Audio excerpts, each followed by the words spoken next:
He is up and ready to go, having swallowed all the items. He looked at his status window, and consuming the items there has increased all his stat points. He wanted to avoid such a situation, but based on the results, it was worth it. He thought, based solely on stats, he is essentially as strong as those players who have reached level 50. He placed his hand on his pocket, took out the ring. It was recovery ring. This ring belonged to the first person he killed. It had a recovery skill, and it could remove abnormal effects. Shin was fortunate to acquire such an artifact. He realized that if he put all his trust in the stun skill, he would get stuck in a difficult situation. He would have to be careful next time.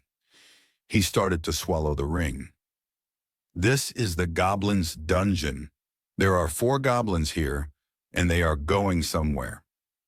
One goblin heard something and turned around. Shin was standing behind them, holding his sword. Shin had covered his eyes and was ready for battle. He wanted to earn a title. The condition was that the user had to kill 500 monsters with eyes closed. The goblins were talking to each other. They couldn't understand what Shin was doing. Shin was waiting for the goblin to attack him. He was standing right there. The goblin was smiling. He thought this was his chance to get a human. Shin has started to sense their presence. He can smell their scent in the air. He needs to feel the airflow and listen carefully to everything.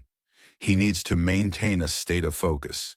He can feel his surroundings like water. He can hear that the monster is approaching. The goblin attacked him. He swung his sword and killed 3 goblins in one stroke. As he struck them down, he smiled. An arrow was coming towards him, and as it got closer, he realized it and caught the arrow with his hand. He was getting used to fighting midair. He destroyed the arrow, and the goblin archer was astonished to see this. Shin was advancing towards the goblins, feeling that he could sense a vast area. With the fight, he had regained the experiences of his previous life, and without wasting any time, he could reach his peak. The goblins were gathering in front of him, and he was ready to fight them all. All the goblins attacked him, and Shin started killing them. With each strike, he was killing the goblins, and with blood on his face, he was smiling. One goblin saw that all were being killed by the human, and it was filled with fear and panic. The sword has killed hundreds of goblins, and Shin stood among the corpses after killing all the goblins. He has leveled up and acquired the title he desired. He has received the Lucky Day title. He thought it wasn't difficult at all.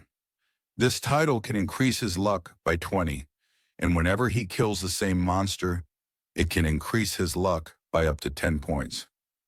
Shin has started collecting the title he wants.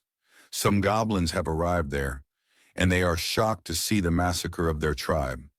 Shin was happy and smiling, thinking he could increase his luck stats by killing the same monster. Shin was happy because his luck stat increased by 30 points with the same title, which is better than the highest ranking title. He felt that this title was worth billions. A red crack appeared behind it. Shin felt and looked back. He knew what was happening, and he didn't think it would happen so soon. 3 constellations have arrived to contract with Shin. The first is a sweeper of a falling dimension, the second is a pilgrim of vast space, and the final one is a goddess of luck. They have all appeared before Shin. Today's episode has ended. See you all in next episode. Thanks for watching my video. Please like and subscribe my channel.